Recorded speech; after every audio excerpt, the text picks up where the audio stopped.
Good morning, boys and girls. Today we are going to read chapter 18 of Nancy Drew, The Secret of the Old Clock. This chapter is called A Suspenseful Search.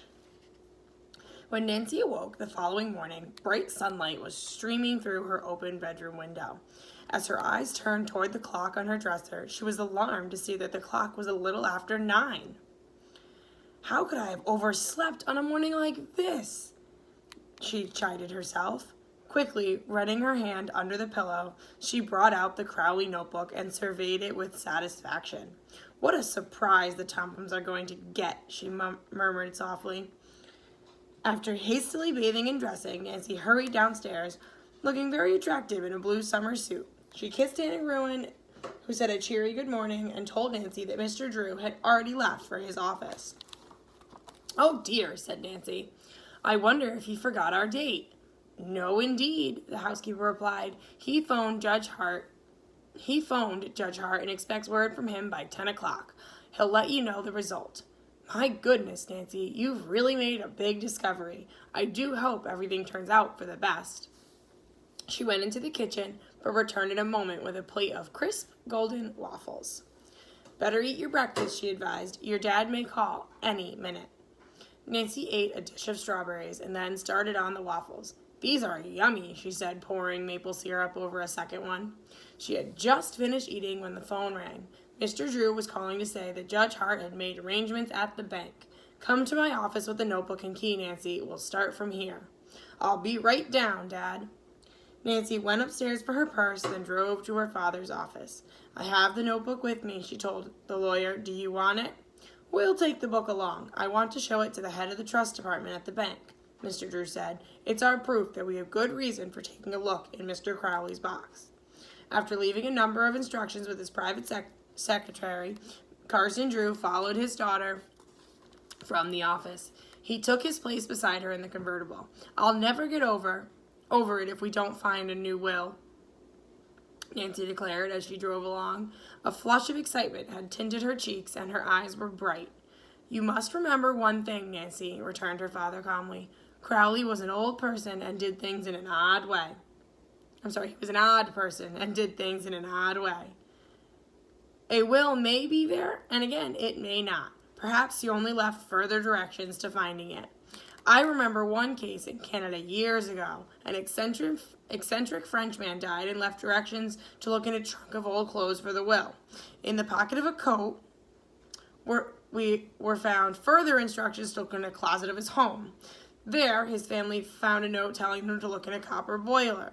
The boiler had disappeared, but was finally located in a curiosity shop. Inside, pasted on the bottom, was what proved to be a word puzzle in Chinese. The old Frenchman's heirs were about to give up in despair when a Chinese solved the puzzle, and the old man's fortune was found. A bag of gold under a board in his bedroom floor. "At least they found it," said Nancy. The trip to Masonville was quickly accomplished, and Nancy parked the car in front of the Merchants Trust Company. Father and daughter aligned and entered the bank. Mr. Drew gave his name and asked to see the president. After a few minutes, they waited and were ushered into a private conference room. An elderly man, Mr. Jensen, arose to greet them. The introductions over, Mr. Drew hastened to state his mission. Before he could finish the story, the bank president broke in. "Judge Hart has told me the story. I'll call Mr. Warren, our trust officer." He picked up his desk phone, and in a few minutes, Mr. Warren appeared and was introduced. Nancy now brought out the notebook, opened it to the most important page, and handed it to the man to read. When they finished, Mr. Jensen said, "What a mystery!" Mr. Warren pulled from his pocket the file card which the owner of box 148 had filled out in the name of Josiah Johnson. The two samples of cramped handwritings were compared. "I would say," Mr. Drew spoke up, "that we are in no doubt that Crowley and Johnson were the same person." "I agree," asserted Mr. Jensen, and his trust officer nodded. "Then there's no reason why we shouldn't open the box?" Mr. Drew asked. "None," Mr. Warren replied. "Of course, nothing may be removed, you understand." "All I want is to see," Nancy spoke up, "is if to see is whether there is a will in the box, the date on it, and who the executor is, and who the heirs will be. The banker smiled, and Mr. Jensen said, "You're hoping to solve 4 mysteries all at once. Well, let's get started." With Mr. Warren in the lead, the 4 walked towards the rear of the bank to the vault of the trust department. A guard opened the door and they went through. Mr. Jensen took the key from Mr. Crowley's notebook, while Mr. Warren opened the first part of the double safety lock with the bank key. Then he inserted the key from the notebook. It fit! In a moment, he lifted out deposit box number 148. It was a small box and one not heavy, he said. "We'll take this into a private room," Mr. Jensen stated. He, Nancy, and Mr. Drew followed the trust officer down a corridor of cubby-holed rooms until they reached one that was not in use. "Now," said Mr. Jensen, when the door was closed behind them, "we shall see how many, if any, of the mysteries are solved." Nancy held her breath as he raised the lid of the box. They all peered inside. The box was empty, except for one bulky document in the bottom. "Oh, it must be the will," Nancy exclaimed. "It is a will," Mr. Jensen announced after hastily glancing at the first page. "Josiah Crowley's last will and testament." "When was it written?" Nancy asked quietly. "In March of this year," Mr. Jensen told her. "Oh, Dad," Nancy cried. "This was later than the will the Tophams submitted for probate." "That's right." "Well, let's read it right away," Nancy begged. Mr. Jensen handed the sheets to Mr. Drew. "Maybe you can decipher this. The handwriting is just too much for me." The lawyer took the will. Then, as Nancy looked over his shoulder, he haltedly read aloud, giving an interpretation rather than a word-by-word account. "Mr. Jensen, Mr. Warren, your bank has been named executor," he says. "Very good," the president smiled, "but I expect that Mr. Topham won't be happy to hear this."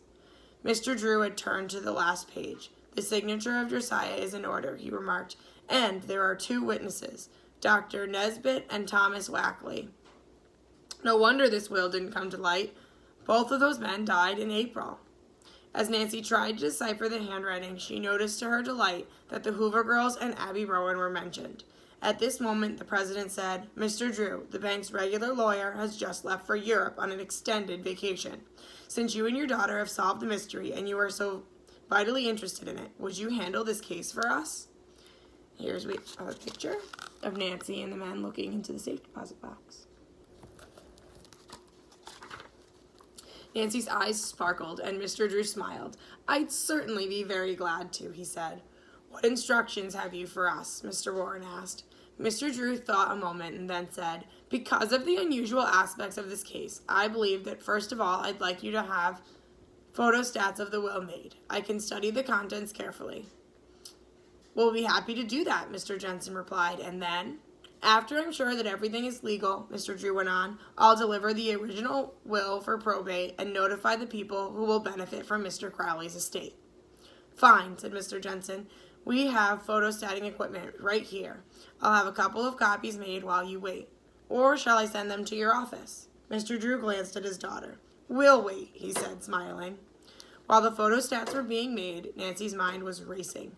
"Oh, I hope Allison receives enough money to pay for singing lessons. She and the other people deserve to get nice amounts," she whispered to her father, who nodded. The wait seemed interminable to Nancy, who could not sit still. She walked back and forth until finally her father remarked teasingly, "You're like a caged lion."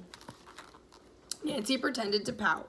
"At least I'm not growling," she said, and Mr. Drew grinned. Soon a messenger brought back the will together with 2 photostats of the document. "Thank you," said Mr. Jensen, who handed the photostatic copies to Mr. Drew. "I'll work on this at once," the lawyer promised as he put the papers in his briefcase. Then he and his daughter left the bank. Mr. Drew insisted that he and Nancy stop for lunch and refused to let her look at the will while they were waiting to be served. "Relax, young lady," he warned. "There is no point in letting any prying eyes know our secret." As he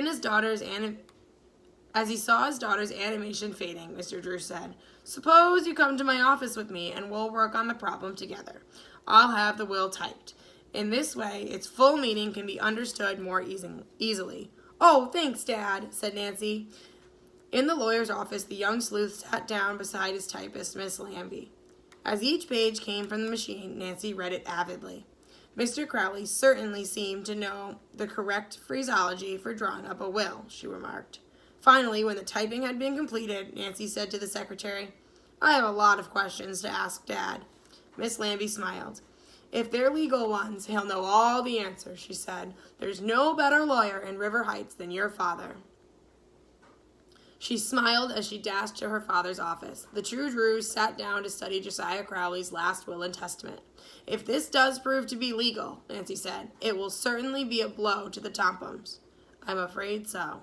"Dad, when you call a meeting of all the relatives and read the will aloud," Nancy asked, "please, may I be there?" Mr. Drew laughed. "I'll humor you this time, Nancy. You may be present when the Tompums get the surprise of their lives."